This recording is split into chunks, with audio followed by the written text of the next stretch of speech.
Hey everyone, welcome to Crazy Chats. I'm here with a crucial update about the Adoption Support Fund, which has now been secured until March 2025. This is a positive step, ensuring adoptive families receive financial support, but it's only part of the picture. Adopted children face a very challenging early start in life. They need additional support both at school and at home.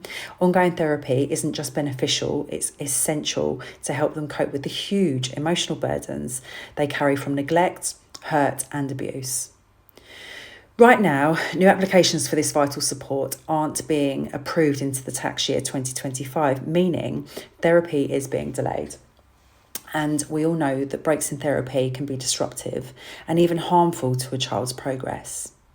These children deserve so much better. They need consistent, timely care to break the cycle of neglect and build a healthier future. The government must be able to make quick, effective decisions without these harmful delays. It might not be the easiest issue to tackle, but it's one we definitely cannot ignore. Every child deserves the chance to heal and to thrive.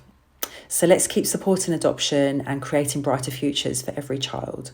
Stay informed, stay involved, and together we can make a real difference.